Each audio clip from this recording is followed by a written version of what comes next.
Kathy who? Paul. Oh, Kathy Ron. I, Ron and Kathy, yeah. okay, well, I'm vaguely... With some people, I start to get procedures mixed up because I remember, like, I think in February there was a procedure, and I might be... Anyway. Well, in this older congregation, it's hard to keep up. Gosh. There's a procedure every hour. Right. You guys We're scheduled every day. You guys need to hold it together better. I don't know what's going on here. Jeez Louise. All right, well, good evening. All right, so, should probably bring up the YouTube stream.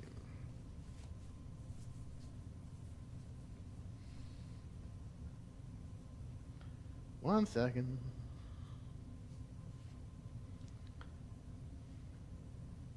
There we go. All right. So tonight, in theory, we will finish off the minor prophets with Haggai, properly pronounced, Zechariah, and Malachi.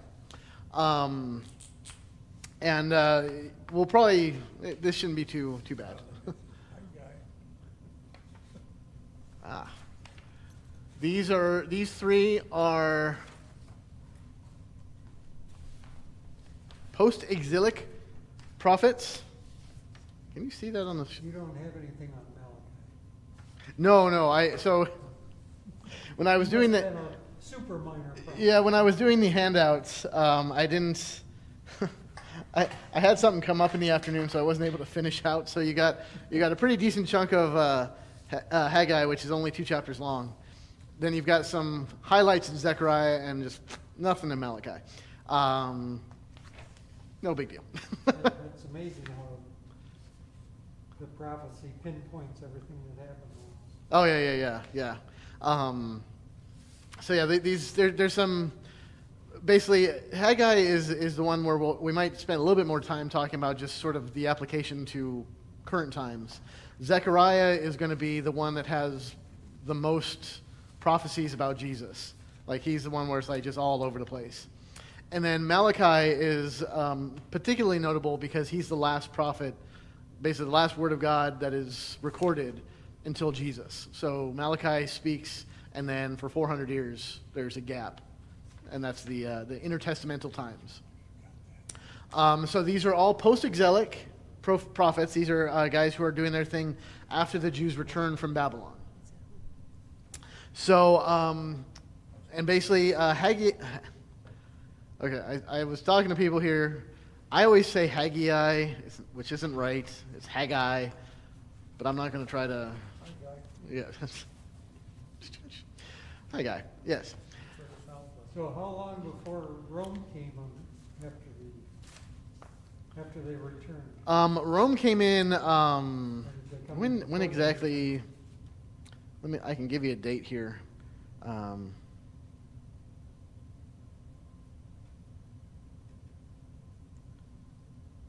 can give you, well, here, I can even give you some dates here. So in terms of dates, we've got 539. I'll fill these in for you. 535, 536, 520, 63. So these are all BC. So 539 BC is when King Cyrus of Persia defeats Babylon. And this was fun because it basically was pretty much overnight. So Cyrus comes in 539, and he's the Persian king. The Babylonian king, King Belshazzar, is having this drunken dinner party with all of his guests, all of his whatever. And he has basically kind of plundered the hoards of the Jewish stuff that they had taken from Judea and brought in like vessels that were used in the temple for his drunken feast. As you can imagine, God wasn't too pleased with that one. So you get this. This is one of the really cool things, fun things that happens in that at that night. All of a sudden, a mysterious hand appears and writes on the wall 4 words, which people are like, oh, what is this? So they bring Daniel in, who is the interpreter of these things, from the book of Daniel, and he translates the 4 words to represent the phrase, God has numbered the days of your reign and brought it to an end. And of course, this is where we get the phrase, the writing's on the wall. Meant to be like when something is like either certain doom or it's inevitable. This is where we get it, because the writing was on the wall. He sees it, and that night, Cyrus comes in and kills King Belshazzar. So the fighting, I'm sure, went on a little bit longer, but essentially overnight, Persia comes in and defeats Babylon. 535, so just a few years after Cyrus takes over, he allows the Jews to go home. He makes a decree that the Jews can return to Judea. They can go back and rebuild their temple, rebuild all their stuff. 536, so a year later, the rebuilding... The year before, isn't it? Oh, yeah, I'm sorry. 536 are backwards. Yep. I hate working with BC. Honestly, I have to, whenever I see the dates and when I'm even reading a historical thing, I have to even write it out. Okay, this comes after that, because it just throws me all off. Yeah, How the going dates down instead of up. they go down. Yeah, I even in my notes I have it wrong. All right, so they start to rebuild, and they start with the temple. So they begin the rebuilding process. Things initially go really well. Like, people are excited, like, hey, we're home. We're going to rebuild the temple. They lay the foundation. But really quickly, things just start to go askew. First, there is some resistance, like surrounding communities, nations are not thrilled about this, so they kind of get in the way of things. Also, what begins to happen is you've got all the people who... Ezra and Nehemiah are the 2 books, the historical books that record all the rebuilding process. Are they in the Bible? Yep. Okay. So Ezra records how when this rebuilding process started after they laid the foundation, is that basically like all the people who remembered the temple from before, so the older generation who remembered the temple, they worshiped at the old temple, they start weeping and weeping loudly. So they're crying out because they're broken-hearted about just the situation and what they're seeing, and that it has to be rebuilt. So they're weeping and they're lamenting about the whole thing, whereas the other half of the people are rejoicing because they're excited about it. So you've got a building project where you've got half the people are, and the other people are excited. So nothing's going really well. And then basically They were in exile for more than a generation, though, weren't they? Yeah. Well, some of them, like the people who were there, who would have, the people who were taken into exile either young, very young, or even taken later, like not with the first, because the exile happens kind of in stages. So it could be the ones who were younger who went in stages, or just early on. So there's definitely people who would have remembered. Okay. And especially if they were on the younger side. Within a lifetime, then. Yeah. They were back. So they're remembering, the fondness of their youth. So there is a very human factor to this too, because of course, we all look back at our youth and like, oh, those were the days. Everything was great back then. Whether that's the truth or not, that's what we see. So building begins pretty well, but then it stops and gets put on hold for various reasons. Again, partially there was some outside interference, but what we're going to get in Haggai and Zechariah is primarily the problem is while they were excited to begin the process, it was rebuilding everything. So as they started it, they're excited to do that, but then all the people were like, hey, we have homes to rebuild. So they got sidetracked, and they focused more on building their own homes and establishing themselves back home. Temple puts on the back burner. Like if somebody moved a whole bunch of books into the conference room and just they were stacked there for months and just didn't do anything with them. No. I know, yeah. And you just, after a while, you just completely forget that they're there and you don't even see them anymore. That's weird. Nothing like that ever happens, and certainly didn't happen here with anybody who might be your pastor. But anyway, that's kind of what happens. So then 520 is when Haggai begins to prophesy. So you've got 15 years pass where it starts building and then nothing for 15 years. It just sits there unfinished. So Haggai comes onto the scene and basically gets them, prods them, and like, hey, here's a word from the Lord. Which basically, the theme, I don't know if I wrote it, no, I didn't. The theme for Haggai is build my house. Well, if it was unfinished for all those years, where did they worship? Well, they built an altar. Like one of the first things they built was an altar. So they could begin having the sacrifices. So they started that, so they could do a little bit. And I believe they celebrated the tabernacles, the Feast of Booths.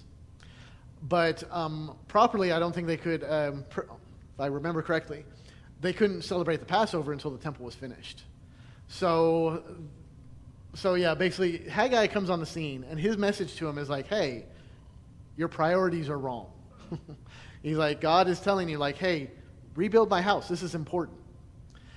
And so, well, that's kind of the thing that we'll get into with Haggai. Let's just read a little bit of it, and then we can talk about To chapter 10. What's that? You go from 9 to 11 Where's that? for Zechariah. Oh, well, that's because I just jump around. I just pulled out some verses for Zechariah. Gotcha. Oh, yeah. I'm like, what did I do now? Hey, believe me, I could have made worse mistakes here. Which way are you going with the numbers, all right? I'm confused.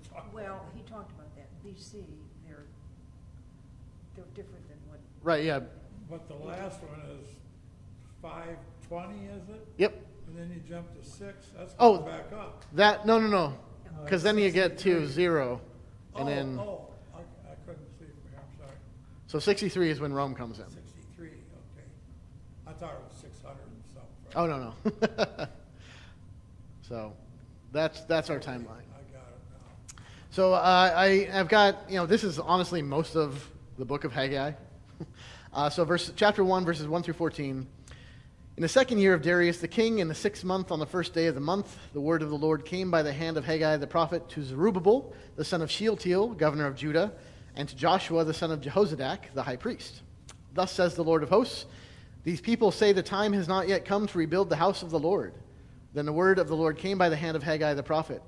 Is it a time for you yourselves to dwell in your paneled houses, while this house lies in ruins? Now therefore, thus says the Lord of hosts, consider your ways. You have sown much and harvested little. You eat, but you never have enough. You drink, but you never have your fill. You clothe yourselves, but no one is warm. And he who earns wages does so to put them into a bag with holes. Thus says the Lord of hosts, consider your ways. Go up to the hills and bring wood and build the house, that I may take pleasure in it and that I may be glorified, says the Lord. You looked for much, and behold, it came to little. And when you brought it home, I blew it away. Why? Declares the Lord of hosts. Because of my house that lies in ruins, which each of you busies himself with his own house. Therefore the heavens above you have withheld the dew, and the earth has withheld its produce. And I have called for a drought on the land and on the hills, on the grain, the new wine, the oil, and what the ground brings forth, on man and beast, and on all their labors. Then Zerubbabel the son of Shealtiel and Joshua the son of Jehozadak, the high priest, with all the remnant of the people, obeyed the voice of the Lord their God and the words of Haggai the prophet, as the Lord their God had sent him. And the people feared the Lord. Then Haggai, the messenger of the Lord, spoke to the people with the Lord's message. I am with you, declares the Lord. And the Lord stirred up the spirit of Zerubbabel, the son of Shealtiel, governor of Judah, and the spirit of Joshua, the son of Jehozadak, the high priest, and the spirit of all the remnant of the people. And they came and worked on the house of the Lord of hosts, their God. So basically God says, like, hey, you guys, you're not making this a priority. The place of worship, the place where I've told you, well, it's not just for worship. We think of it, that's where they go to make their sacrifices and all that. But this was the place of God's presence. I mean, this was, God said in the temple, I will be, my presence will be with you in the Holy of Holies, above, on the mercy seat of the Ark of the Covenant. So basically, he had he had fulfilled his promise. He brought the Jews back to Judah, back to their home, made it so that this Persian king allowed them to come back and start building. They started to build the place where he would be present with them, and then they're like, nah, not a priority. So it's a big deal because it's God's presence among his people, but also this is kind of the final preparations for Jesus. Everything is being laid out in these last period of time before Jesus is born to set the stage, to get everything back, get people back in Bethlehem, get everything back, set up. This is all part of the plan here, and the people aren't doing it. And so he's pointing out, like, hey, yes, you guys, you think that you have what you need, but you're not trusting in me. You're not prioritizing me. You're only getting half of what you should have. Like, I can bless you immeasurably. And think about it, like they're not doing the Passover. They're not doing all the things that God called them to do. So they're still part of this covenant, right? And he's saying, like, look, I am your God. You are my people.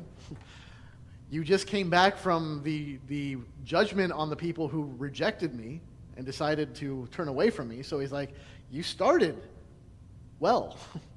Now keep coming. Keep following through.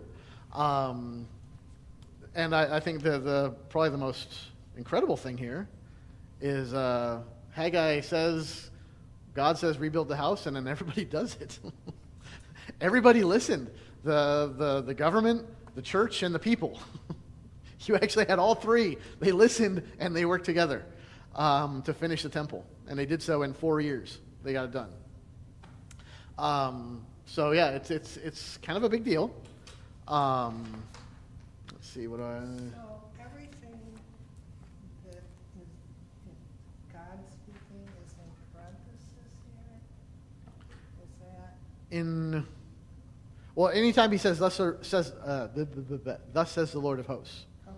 And Yep. he's speaking through Haggai. Right. Yep.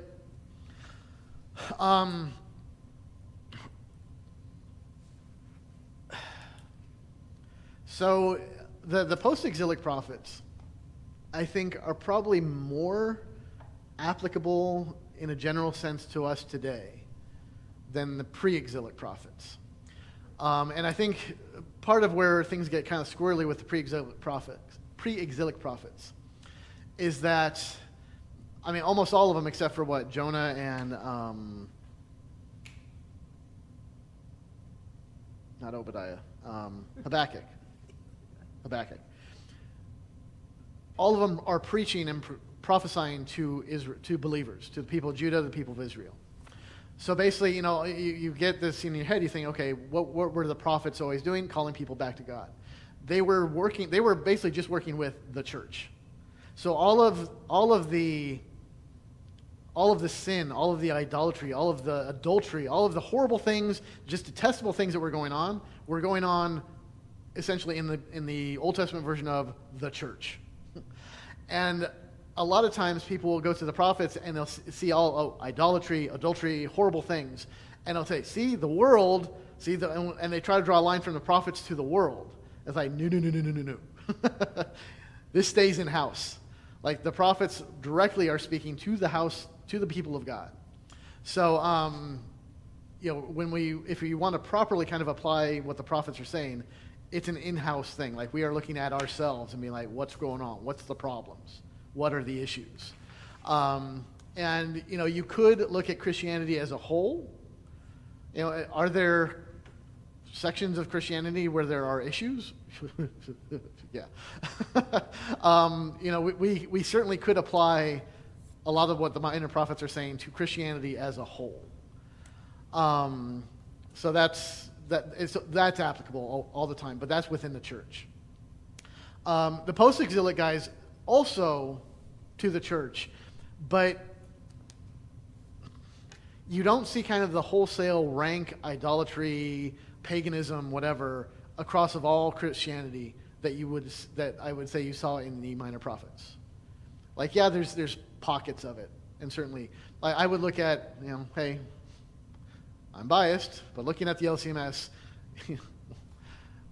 we have our own idols, but they're not like, they're not, we're not bringing in heavy, well, depends which pastor you talk to. We're not bringing in pagan influences and like setting up Baal, statues to worship alongside of Christ. We're not doing any of that stuff. So it is a different scenario. What these guys deal with, though, I think is very applicable, because essentially you've got people who have become complacent, and there's a general sense of apathy. Basically, well, why should we bother building the house up? And this is the remnant. Yeah. This is the one that God's... Supposedly the best of the worst. Yeah, yes. These are the ones that God spared and said, I will preserve a remnant. And they come back and he's like, ugh. It's always the case. So, I mean, it is a good... there is... I think we probably deal in our church body, we deal with a lot more of a feeling of apathy. Just like, well, what is the point? Why should we bother about church stuff? Besides Sunday morning, what really does, why should I do church stuff throughout the week? What does anything that happens in church affect my life? By and large, that's how a lot of people in churches feel. And some churches don't give them a reason. I'll just put it out there. Not every church is doing the right thing or leading people well. So, basically Haggai and Zechariah are going to be making these cases of like, this is why we should do these things. This is what's important. And really, ultimately, it's all pointing to Jesus. Because you can make a jump here and say, well, like, the temple was very ornate. I mean, God had very specific instructions for how to build it, how it was supposed to look. It cost a lot to build, maintain. And so, and part of what God says here is like, hey, look at you guys. You guys are living you've got paneled houses. Like, your houses are great. You're living in great houses, and look at mine. Mine's in ruin.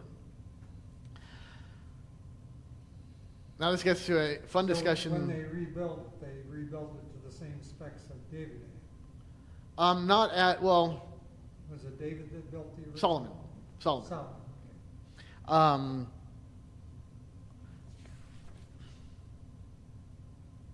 Same specs? Yes. Whether the first one was greater or anyway, but yeah, same specs. Probably not as grandiose as far as gold. Depends how you ask. If you ask people who remember, of course not. Nothing's ever as good. But yeah, I mean, it was just rebuilding the whole thing. And it was like, this is the way it's supposed to be. Now, in our churches, here's the thing. So we have a weird kind of scenario where, well, how do you feel or what do you think about, like, you've got a church body where all the members have really, really super nice houses, but the church is a dump? Like, people might say, like, oh, well, you're not supporting the church. So that's like on one side. On the other side, you've got, you build up a huge cathedral, glorious cathedral, and all the church members are living in poverty.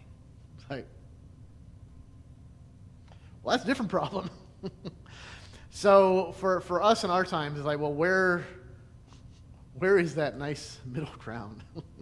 Where I would go with this is like, well, I'm not a big fan of ostentatious, expensive stuff. Like, good Lord, if you really want to see something ridiculous, open up a church catalog, like for communion wear, paraments, basically any of the appointments for a sanctuary. My God, the prices on these things. The candle, like the Paschal candle, the big one that we haven't, well, in theory, you're supposed to change it out every year. We've had that one for, 4 or 5 years maybe, because we never really use it. I think those things are a couple $100 a pop. Like, I picked out the absolute most cheapest one I could find, and it's very minimalist. I mean, they get very ornate. But church stuff is so expensive. And there's a line of thought that says, well, sure, you give the best to God. Okay. there is some, I think there is some worthwhile conversations to be had about what your worship space looks like should communicate something about your faith. You know, if it's fallen apart and it's not taken care of and nobody cares, then it's like, well, that clearly says something. That's not great. Now, if it is glitzy and glamorous and just shiny and like, wow, really super expensive, I was like, okay, well, what do your people look like? That's where I go like, okay, what's going on here? Are you bleeding your people dry? Just have pretty stuff. So there is a point where I think, you know, I would want a nice worship space that reflects like, hey, we care about this place. That should be communicated. Does it have to be expensive? No. Because I would say it's not so important that you give God the best so much as you just put God first. You know, this is kind of the idea of like first fruits giving, right? It's like it doesn't really matter what you give. It's just, are you giving it with a heart of like, I'm going to set this aside for God first, and I'm going to trust in Him to take care of me with the rest. That's kind of the theory. And that's what I go with all this stuff. So like, you know, I love that we don't, like we have, it was all done by an artist, so I'm sure the value can be debated. But we don't have like, you know, our chalice is not a big, shiny, golden, like, ooh, bejeweled chalice. It looks pretty like, you know, it looks like somebody hammered it out of metal. I'm like, yeah, okay, I like that. I like that our crucifix is not like some really super ornate, like, oh, wow, fancy and like sculpted whatever. It's like, no, it looks like a bunch of wood thrown together to just, I mean, it looks great. It's fantastic. And the way that he did it was like, wow, cool. But like, I really, again, I'm biased. I love how our sanctuary looks nice, but not over the top. Not like, whoa, you know, somebody came in here and like, oh, it's like, no. This is very nice, comfortable, pretty, but not overly done.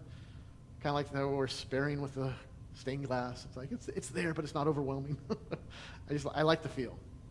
But that's kind of where we go with, you know, how our worship spaces go. Differing opinions are all over the map. So, I don't know. What do you guys think? Oh, I agree with you. Okay, I good. think that, I mean, hey, if somebody wants to like, well, even if somebody wanted to throw money at changing things, I'd be like, yeah, no, and because the we're good. first time I walked into this church, the week before we had gone to another one, St. Paul's, and I grew up in a Lutheran church. Mhm. And it was that second week, but the first time I walked into that sanctuary, I just felt the peace because of the way it was. Yeah. And, I mean, just. It's very comfortable. It's very comfortable. And I think that plays into it a lot too. Because for my money, it's not just that it's not the value, but just the care of it. But it's also our worship space should communicate what we preach, teach, and confess. So if somebody comes in here and feels comfortable, feels like home, feels like, wow, I belong in this place, and it just has a feeling of like, wow, this is a place that just feels like loving and cozy, for lack of a better word, I'm all for that. I mean, I was just at a Catholic church a couple weeks ago for a funeral. My God. Wow. They got money. Yeah, it was incredible. I mean, like marble everywhere and just like, it was like, oh, wow. Well, and I think Did not feel comfortable to me. Sometimes when you see a church like that, you're not focused so much on the word because you're looking around at all the stuff. There was a lot of stuff. Yeah. And that's not to say that like people can't feel comfortable in a place like that. You know, I don't want to besmirch anybody or, you know, hey, we all have our things. And I'm sure the people who go to kind of that kind of a place where it is like a huge cathedral kind of a thing. And definitely like going to, you know, you go over to Europe and some of the cathedrals there, it's like, oh my God. I mean, it's incredible. For me, and maybe this is just me, maybe it's our sensibility, I don't know. But that just feels a bit much. And I just can't be comfortable surrounded by all that. And honestly, I think while the cathedrals from like the Middle Ages and all that, you know, they're gorgeous. I mean, they're incredible. I've been to a few, and definitely the impression of God that I got from that is God is mighty and powerful and incredible and huge, and it made me feel very small. Which is not wrong. He is all those things, and I am, according to him, very small. So that wasn't wrong, but it definitely, it was like, I think it was all kind of, I mean, that was the overarching theology. I mean, this was what drove Luther to the Reformation, is because he couldn't, God was mighty and wrathful and judgmental, or judging him all the time, and he could never be good enough because he was, worthless. And so that's just kind of drove him into that. And honestly, I prefer this kind of thing because, like, you know what, this just feels smaller, and it feels like, okay, now I'm coming where it's coming to me now. It's more down here with me. So anyway, if any of that makes sense, cool. Just my opinion. You can do with it whatever you want. But anyway, back to the text. It's all about rebuilding the house, God's house, so he can be present with his people, so they can continue in that covenantal relationship. And, like I said, setting the stage for Jesus. And then if you flip that page over, Haggai chapter 2, verses 1 through 9 at least, this is the second word, or the second part of the word that comes to Haggai. In the 7th month, on the 21st day of the month, the word of the Lord came by the hand of Haggai the prophet. Speak now to Zerubbabel. I love they include the names, the full names. Zerubbabel, the son of Shealtiel, governor of Judah, and to Joshua, the son of Jehozadak, the high priest, and to all the remnant of the people, and say, who is left among you who saw this house in its former glory? How do you see it now? Is it not as nothing in your eyes? Yet now be strong, O Zerubbabel, declares the Lord. Be strong, O Joshua, son of Jehozadak, the high priest. Be strong, all you people of the land, declares the Lord. Work, for I am with you, declares the Lord of hosts. According to the covenant that I made with you when you came out of Egypt, my spirit remains in your midst. Fear not.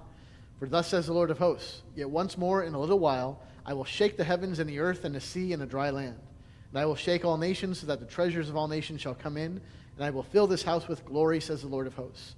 The silver is mine and the gold is mine, declares the Lord of hosts. The latter glory of this house shall be greater than the former, says the Lord of hosts. And in this place I will give peace, declares the Lord of hosts. So, you've got the people who, some of them are excited, some of them are still like, lamenting what has been lost, looking back to the past. This will never be as good as it used to be. And basically what God says through Haggai is like, hey, what do you see here? It's going to be better. In fact, the point is, don't live in yesterday. Today is the day. This is the day the Lord has made. Let us rejoice and be glad in it. This day, today. So he's telling his people, stop living in the past. You're not there anymore. That temple is gone. Build me a new one. This is what I'm here with you. My spirit's with you. Don't be afraid. Finish this. I'm here with you. Do this. Live in the now. Don't look back at what was. And the cool thing is he talks about, shaking the heavens and earth. This house will be greater than the former. In this place I will give peace. Again, looking forward to Jesus is like, this is how it's all going to happen. He's telegraphing this, like, look, in this house, you're going to see peace, because this is where Jesus is going to come to be, on the 8th day, circumcised, where he's going to come and clear it out, where he's going to, on his death, the curtains are going to be torn, all the stuff. Jesus is going to be the new temple, where God's presence brings peace. So anyway,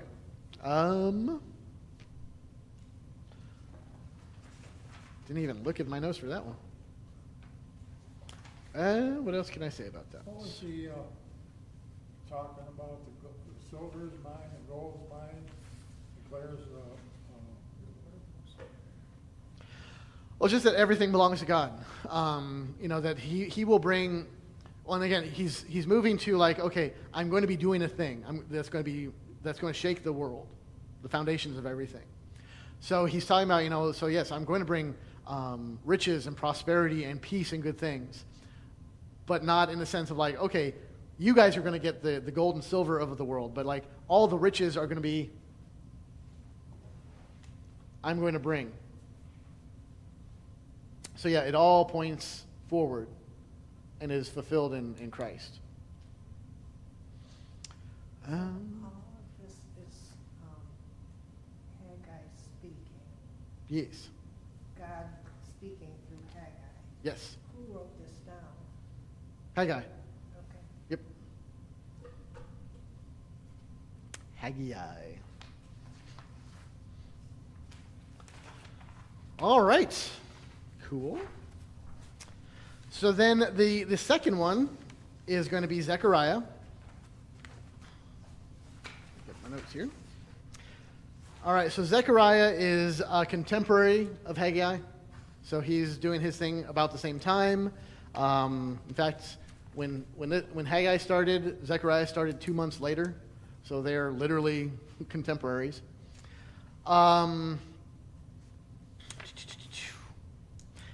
I mean, it's pretty much, he's dealing with the same people. It's the same situation, same people.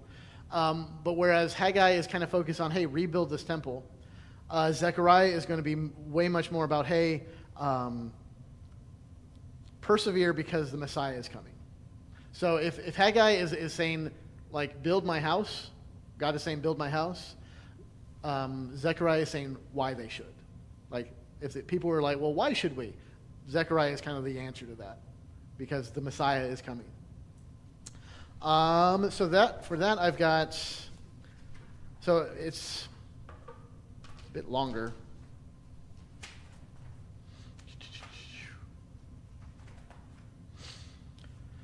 Okay, so real quick, Zechariah begins with basically a call to return to the Lord. Basically, he starts off by saying, hey, don't be like your forefathers. So yeah, the remnant who is like the preserved remnant, he starts off by saying, don't be like those people who caused you to be a remnant. Return to the Lord. And then there, through the first 6 chapters or 7 chapters, Zechariah has these different visions. And we could spend a lot of time in these. They're short, but basically, here's the short version of it. First, he sees a horseman, a guy riding a red horse amongst some myrtle trees. Basically, and in the context of what happens and what he says, is God is saying through this vision, hey, I know what's going on in the world. Don't worry. Because you've essentially got a situation where the rest of the nations seem to be doing okay. You know, they're doing their thing. Persia is thriving. Everybody else is settled. But the Jews are trying to settle Jerusalem or Judea back. And it's just, things aren't working great. The building stopped. So there's a lot of angst, right? So God is basically saying, I know what's going on. I'm aware of it all. Don't worry. The next one is a vision of 4 horns and 4 craftsmen. Basically, God is saying, I'm going to overthrow your enemies. Don't worry. The 4 horns represent power. The craftsmen represent God's careful rebuilding. Then he sees a man with a measuring line measuring Jerusalem. Basically, God is saying, look, Jerusalem will be restored fully. In fact, the image that he gets is like, okay, measure Jerusalem. But you know what? Measure it big, because it's going to be so big you can't even put walls around it.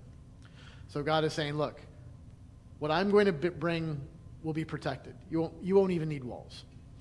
Joshua the high priest gets forgiveness. That's good. He sees some gold lampstands and olive trees. Means God's work is being accomplished by his Spirit. He sees a flying scroll, which is God's judgment against sin. He sees a woman in a basket, which is wickedness is being removed from the people. And then he sees 4 chariots, which represents God's reign over all the earth. So you get these kind of these little visions that he gets, which leads to a branch where the priest Joshua is crowned, but a branch is coming, and he is the one. He is the Messiah who is to come, who will be both king and priest. So he starts talking about Jesus. We finish out with some discussion about basically the apathy, empty worship, and all that good stuff. And then the Lord basically promises to be good to them. So there you go, Zechariah in a nutshell. So, one of the visions had a woman in a basket. Yeah. It symbolizes wickedness. Yeah, of course. Wow. So I'm going to get my, I've read through all the visions in preparation for this. Because I don't think that one had to do with marriage or anything. So the idea was, did I even make notes about this? Of course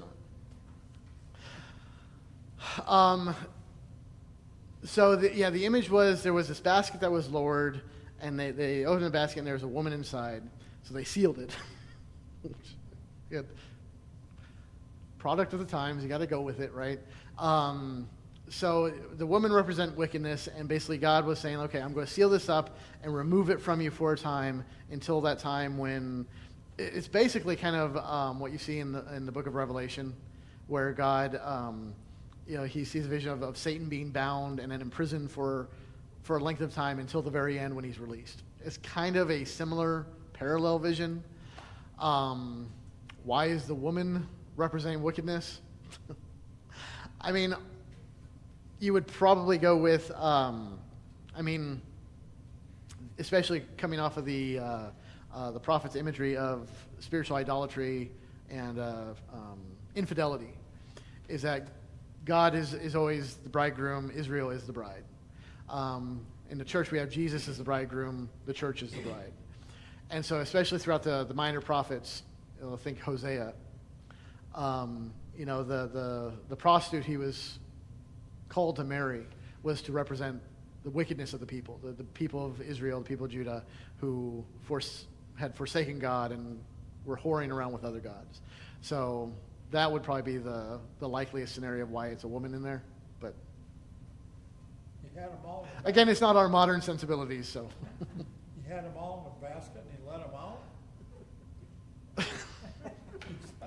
I'm not even going to touch that one. We don't want I'm to just going to move on from. Are you worried? get a bigger basket. I'm sure if we were rewriting this, we would probably find a different figure to put in the basket, and I'm sure we would have a fun discussion about who you would want to put in there to represent the wickedness of the world. And that's as far as I'm going to take it.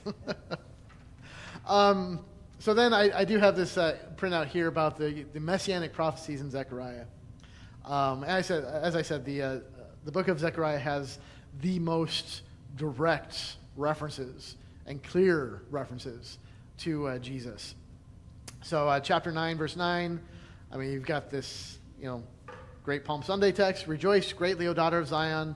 Shout aloud, O daughter of Jerusalem. Behold, your king is coming to you, righteous and having salvation is he, humble and mounted on a donkey, on the colt, the foal of a donkey. That's one of the arias out of the Messiah. Mm-hmm. So yeah, every Palm Sunday when we hear this, they're quoting Zechariah. Chapter 11, verses 12 and 13. Then I said to them, if it seems good to you, give me my wages, but if not, keep them. And they weighed out as my wages 30 pieces of silver. Then the Lord said to me, throw it to the potter, the lordly price at which I was priced by them. So I took the 30 pieces of silver and threw them into the house of the Lord to the potter. Of course, pointing to Judas, the 30 pieces of silver to betray Jesus, and then when he takes them, throws it back at the Pharisees, the high priests, they take it and buy the potter's field because they can't put the money back in the temple because it's blood So money. what is a pot? Good question. Why do you ask the one little detail that I'm like, I don't know. What did you say, Paul? What's a potter? What is a potter? Paul, Yeah, what did you say? I asked him what a pot. What in this context, what is the potter? Yeah, Make pottery. Clay and stuff. I guess, that's what I took. That's what I would think too. Was powder used the same way that we use it in contemporary language, like Okay. potter's field, so no place? so what Google provides here is, literally a craftsman who shapes wet clay into useful daily items like jars. so it is Um, pottery then, the first yeah. maker of pottery. Now the thing is, and I did not even research this at all because of course I didn't. Oftentimes, a potter would be a very good reference to God. He is the potter. He is the one who molds the clay. Everybody. In this sense, though, I mean, especially when you're talking about Judas and it's the potter's field that they buy. See, that's where I don't know that the distinct or that connection holds. You know what? I'll look it up. I'll dig into that a little bit, and hopefully I can have a better answer for you. Maybe that's where he threw all his old pottery. There you go.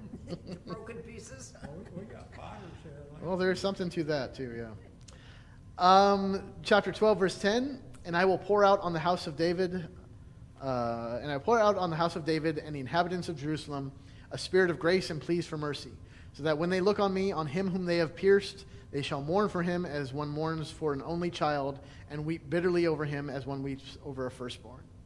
So the one who they have pierced, weeping and mourning, all that. 13:1, on that day there shall be a fountain open for the house of David and the inhabitants of Jerusalem to cleanse them from sin and uncleanness. So on that day, The fountain is Christ. absolutely. And 13:7, awake, O sword, against my shepherd, against the man who stands next to me, declares the Lord of hosts. Strike the shepherd, and the sheep will be scattered. I will turn my hand against the little ones. So, again, quoted in Scripture. So, yeah, all this stuff. And then there's this longer section that just deals with, like, the day of the Lord. So you've got all this stuff. Oh, we have a comment. My mom's chiming in here. Could be a field that potters had dug out the clay for their pots because it was cheap and ruined for crops. That makes more sense. That would, yes, that makes more sense. There we go. My mom gets the extra credit point for today. You're welcome, Mom. All right, so that's Zechariah. We got 12 minutes for Malachi. Perfect. Well, any other questions about either Zechariah or Haggai?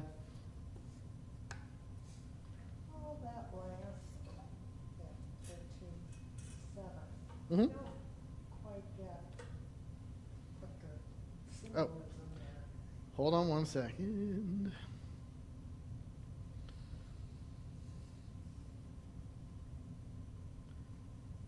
Always so much quicker than looking up. All right. You've got, well, take Mark 14:27. And Jesus said to them, you will all fall away, for it is written, I will strike the shepherd and the sheep will be scattered. But after I am raised up, I will go before you to Galilee. So this is just, I mean, in Zechariah's case, you know, he's talking about, yeah, there's strike the shepherd and sheep will be scattered. But then Jesus quotes that to basically, Jesus points out, hey, that was prophesying about me.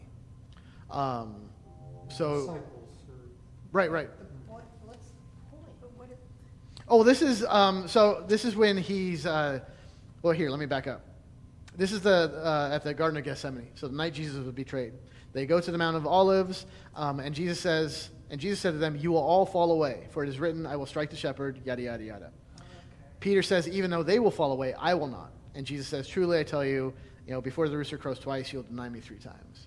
So Jesus is pointing back to Zechariah, saying, Zechariah was talking about this night, and just to emphasize, they're going to strike the shepherd, and all of you are going to fall away. so I will turn my hand against the little ones. Who was the little ones? What's that? Against the sheep. Oh, that's what I thought. Yeah. Okay.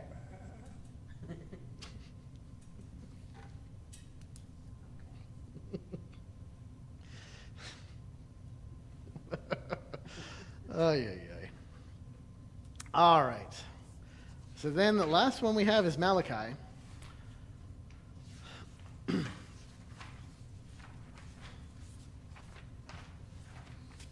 There we go. So Malachi is, wait. There we go. So if Haggai is all about priorities, God is your priority, and Zechariah is a message of hope, pointing ahead to the Messiah. Basically, Malachi is a kind of a back and forth conversation between God and his people, dealing with apathy. And this goes right back to what's going on here. And actually, this is a little bit beyond Zechariah and Haggai. This is about 100 years after they return from exile. So 430 some odd BC. So here's where Malachi comes in. And the temple's been rebuilt. You know, everything it's been finished. They've been doing their thing. But essentially now it's like, and now what? They're just going through the motions. They're giving their sacrifices. So it's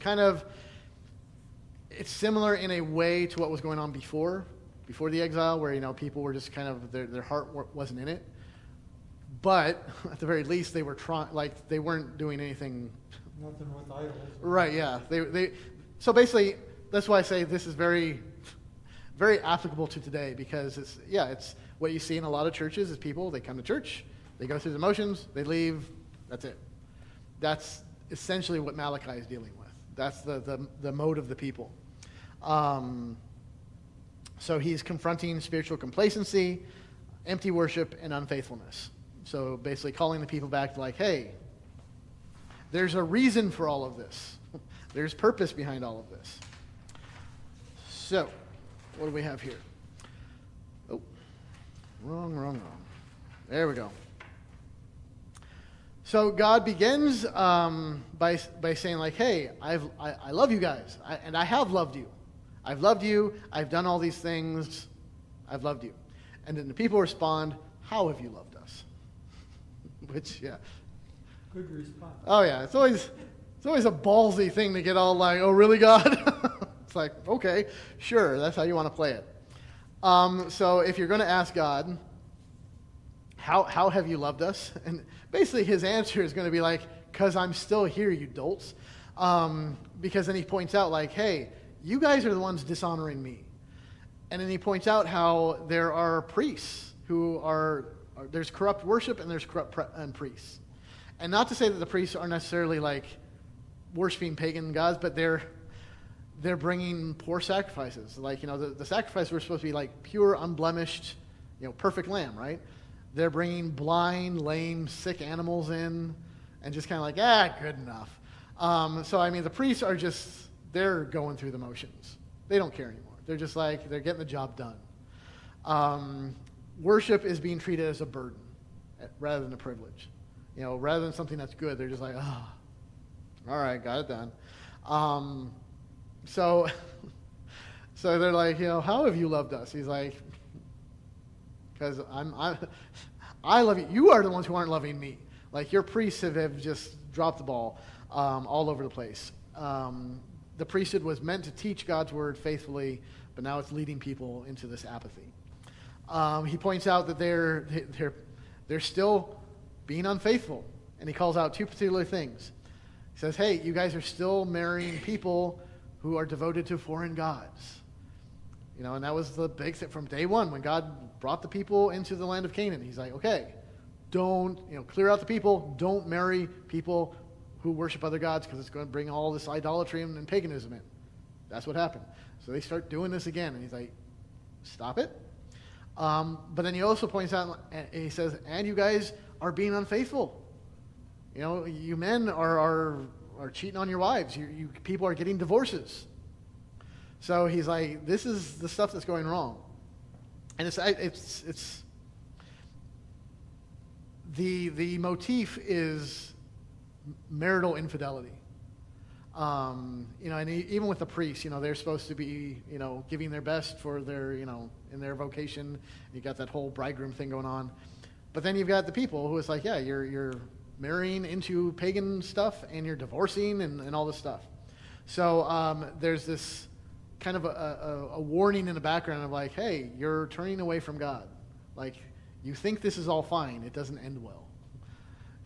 And you'd think, only being a hundred some odd years out from this. But I mean, how well are you aware of what was going on in the 1920s? Like the general idea of the people and like what the daily struggle of the average person in 1920 was. Like, so, you know, we can't be too harsh on them because time had passed. I mean, a century had gone by.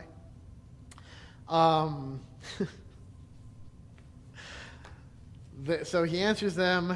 Then they come back with another complaint. They're like, well, look around. Where's the God of justice? You're supposed to bring justice to everything. It's like, holy hell. Okay. So Malachi 2:17. God says to the people, "You have wearied the Lord with your words." Yay, but you say, "How have we wearied him?" Well, by saying, "Everyone who does evil is good in the sight of the Lord, and he delights in them." Or by asking, "Where is the God of justice?" So they look around and they see evil people prospering. They see, oh, well, not, evil people, the people are getting away with stuff, and, you're supposed to be all about justice. And the general gist of God's answer, which is terrifying and comforting at the same time, is basically he points out that they are asking, "Where's the God of justice?" And his answer is essentially, "I'm coming." Which is never what you want to hear when you're like, "Hey, God, where's your justice?" He's like, I'm bringing my gavel, I'm going to squash you with it. But his answer is, the God of justice is coming, but it's all couched in, but before that, the justice of God is coming. But before that, my messenger will prepare the way. Okay, and then he says, my messenger will prepare the way. Then the Lord himself will come suddenly to his temple. So they're like, "Where's the God of justice?" And he says, "Oh, I'm coming. I'm bringing justice. But first, my messenger is going to prepare the way, and I am returning to my temple. I will be with you guys." So basically he says, John the Baptist, Jesus first coming, Jesus second coming. So he just lays out like, boom, boom, boom, this is what's going to happen. So the God of justice is Jesus. Right? Well, The messenger is John. John the Baptist, yeah. Well, there's a little break because he says, "First my messenger," then he says, "And then suddenly the Lord himself will return to his temple," which you could see in two ways: either Jesus first coming or second coming. Either way, and Jesus. I mean, honestly, you could see Jesus coming. His first coming, you would probably portray it more as that's the mercy of God coming. His second coming, that's the justice. That's the day when the judgment happens. It's just for us, we don't worry about it because mercy and all that good stuff. So yeah, it kind of he goes in that direction. And then the rest of the book of Malachi talks about he calls people out for robbing God, and this is the whole thing where he talks about how you've been withholding your tithes and offerings. You haven't been providing. So he says, trust me, test me in this. Throw the whole tithe into the storehouse and see how I won't bless you. Now, I've always heard that as that's Stewardship Sunday message right there. Whenever, if somebody says we're going to have a stewardship message on Sunday or whatever, you can almost guarantee it's going to come from Malachi. At least that's going to be Old Testament reading. Bring the entire tithe and test me in this. My personal point of view is that is a horrible text for a stewardship message. Because it's the bigger picture of, what God is saying there is truly, this is another one of those getting to the heart. Like, the issue isn't the money. It's like he's saying, yes, okay, you've been withholding these things. It's not like, hey, turn in your bank statement so I can, It's trust me to give you what you need. Exactly. The problem, that's the symptom. The problem is they don't trust God. They're not trusting him first. So when he says, test me, bring it into the storehouse and see how I will bless you. See, because it sounds, and usually how it's preached on the stewardship thing is like, see, when you give, you're going to get back. It's like,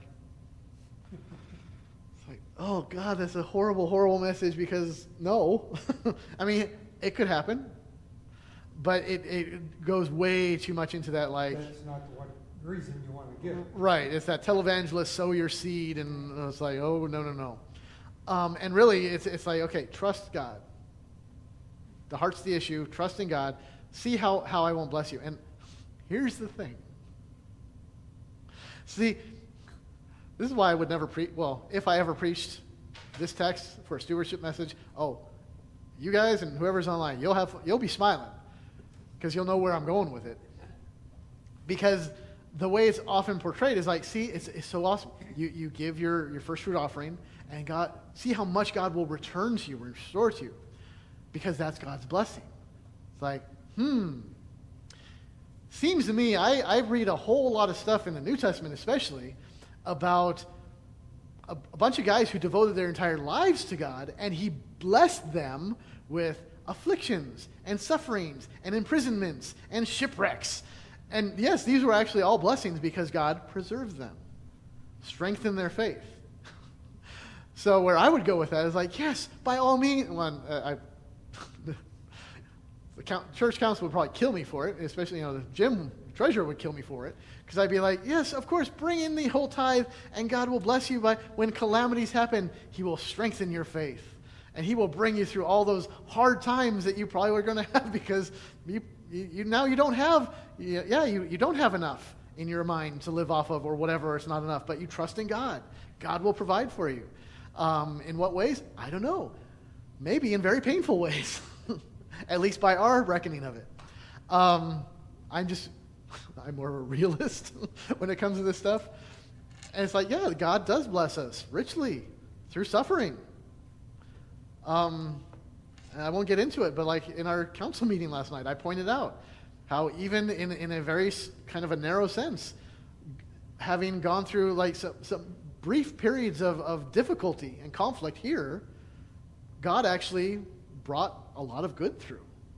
Like, it's like, oh, you mean like we suffer? We're joined to Christ in our suffering, and God shows us how he pulls us through, and we're better on the other side, true, but I mean, we still go through a lot of suffering, and what we're coming out of, like, totally didn't expect, and nowhere near what we were thinking. It's like, yeah, it's usually how it works. So yeah, horrible message for Stewardship Sunday. I heard this a lot of Stewardship Sundays, and it always like, oh my God. It's a horrible message. I mean, it's a great message if you're real with it. Like I said, if I preach that, I mean, nobody would be happy. People would be like, oh. And I'm not saying it wouldn't be a good sermon, but I don't think it would be received the way people would initially think it was supposed to go. Much better in Bible study. But yeah, that's the thing. God, it's the whole trust me. And money is the big thing. I mean, what's the hardest thing to trust God with? Your money. If you've got $200 in the bank account and you've got a $200 bill that's overdue and payday is until next week and there's no groceries in the house, what are you going to do? You're going to buy groceries. I mean, that's the impulse, right? It's like, especially if that was me, I'm like, I got 4 kids at home. Well, Caitlin's home now. When she's off at college, she fends for herself. But, so yeah, I've got 3 kids and a wife. What am I going to do? Now, what should I do? Give to God. Well, give to God whatever portion I've decided to give to him, live off the rest. Eat the dog. Yeah. Pay the guy 10 with I enough hope your family's not online. with enough barbecue sauce. Pay the guy $10 and tell him when you catch him. I mean, dog meat. No. I hope they're not watching too. But no, it would be like either give it, if that's what I have to give to God, then I give it to God, and I trust in God, and honestly, and not just me, but anybody, I mean, the idea is, hey, I call you guys up, hey, do you have some bread I could, could I have some bread I could borrow? It's like, you're not going to borrow bread, you can have it. But I mean, that's what we should be doing. And I'm trying to get us there, and it's hard. It really is, because it requires a lot of trust from everybody. Not just to give, but to ask for. I mean, my God, I know there are a lot of people in this congregation who need help. I know I have 2 people who have actually come to me recently to express, and honestly, it wasn't even coming to me. It was me just coming out of the blue, like, hey, what's going on? So yeah, it's the hardest thing for people to let go of their pride and ask for help. But it's like, that's what we're supposed to do. Like, if any of you, need something, you should feel comfortable enough to call all of us here and be like, hey, I need some help. On that note, what happened to the box outside? So there was a driving school accident. Oh, okay. we're I we're thought- working on that. I thought somebody had a problem. No. In fact, the funny thing is, like, well, Paul knew about it because he saw it. That somebody had run into it and like just took the whole thing out from the base. Are they gonna make it bigger? Well, we'll get to that. It was the week of the big storm where the tree came down. So, we're over here trying to clear some stuff. Deanna and Mike East are over clearing out some stuff, and they're like, "What happened to the pantry box?" I'm like, "What?" And we go, "It's gone." I'm like, "Ooh." And we're like, "Did the storm? What the heck happened? Like, did the storm blow? I mean, it blew a tree down. I don't know." So we're like freaking out. And then Paul's like, "Oh yeah, somebody hit it. It's in the garage." Oh, my goodness. So I was like, "Oh." Whew. But yeah, the guy who hit it actually came to church the next Sunday to apologize profusely. He had all the food still. He's like, "Here, I saved it for you." It felt so bad. Put it up again, Well, yeah, we will, yeah. make sure they insulate it, Well, you know what? See, because that stuff, beautiful. Out of suffering, out of calamity, good things happen because now Yeah, something. we didn't build it. We didn't build the pantry to begin with. And it was based off of some schematics from like the little pantry, whatever they give you, like, here's how you build one. Wasn't us. We didn't build it. And once we installed it, yeah, there were some problems, some issues with just, insulation, holes in it. I never thought of it. I could put a Coleman cooler on a pole. That would do it. We could have that discussion. But I mean, seriously, out of something bad that happens, we actually now have the opportunity to make something better. you need to insulate it because winter, you can't have frozen canned goods that thaw out frozen. You'll end up with, Well, you couldn't have frozen out there. I mean, Right, well, yeah. there's no way you're gonna get insulation good enough to well, go through the whole You just year. have to donate frozen peas to begin with. Well, yeah. that's an idea. Well, we can talk about that. But, It's mainly dry goods, canned goods. yeah. So see, it all works. So yeah, that was Malachi. There's some other stuff, but I mean, it's just, he talks about the book of remembrance and the day of the Lord, which is just, Malachi finishes off by talking about, the day of the Lord is coming, blah, blah, blah. But the kind of, this significant thing that he puts at the very end is that God promises to send Elijah before the day. So before that day, God will send Elijah to the people to, announce. So this is the John the Baptist prophecy. And that's the last thing that we get is, Malachi. So we don't get anything until Jesus. And the last thing that Malachi talks about is, Elijah will return and prepare the way. Who is John? Who was John the Baptist, yeah. Oh, before I leave, I gotta get the phone number here, Why? because he said call. What are you talking about? He said call if you need help, or you wanna help people. He didn't mean you, Ryan. I'm not so No, I'm sure. not. I'm talking, I'm not so sure there's enough help. don't get it. I wasn't Oh. calling for See, you can say that now because you can outrun him. Once he gets that, going, I mean, you better watch He'll be out. running you down. Better watch your mouth there. Good Lord. I was talking to you. Okay. The food box was on. Well, so that ends our minor prophets summary, survey, whatever. What about studying Luke? How do you feel about that? Okay, I don't care. I thought about the Psalms. There's a lot of them. Yeah. Tell you what, I could, What's that? Is that Luke? I was thinking we did something on the They said- Psalms, right? We did?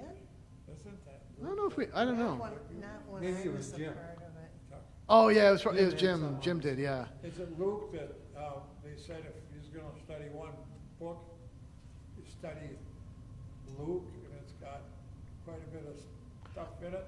I mean, sure. I mean, Luke is good. Just it's all good. He's a good gospel. Luke is nice because you just have a nice kind of through line from Luke to Acts. So you kind of get the gospel and then continues into the book of Acts. I mean, each.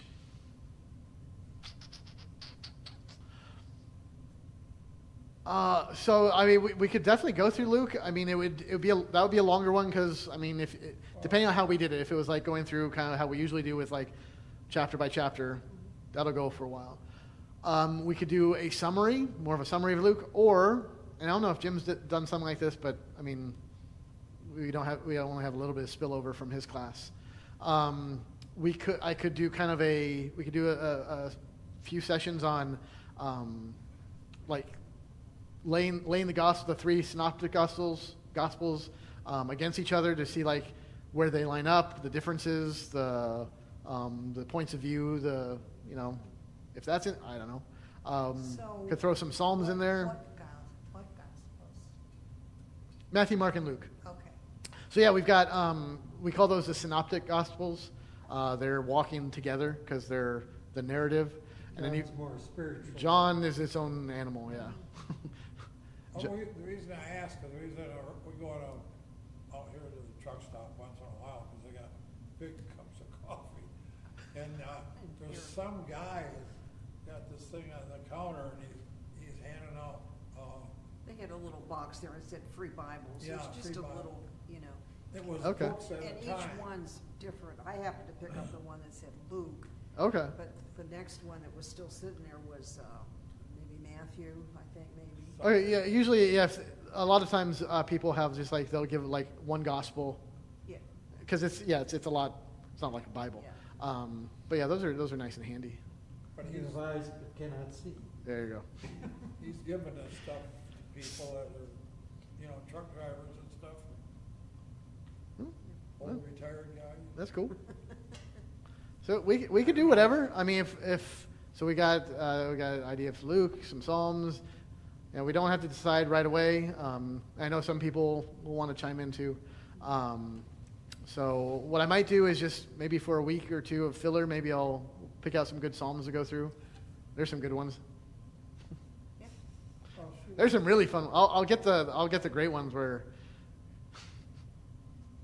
like and please Lord, let me see my enemies driven out before me and their heads shattered upon the rocks, and those are fun. You never hear about those. Some real Christians. Yeah, those are good ones.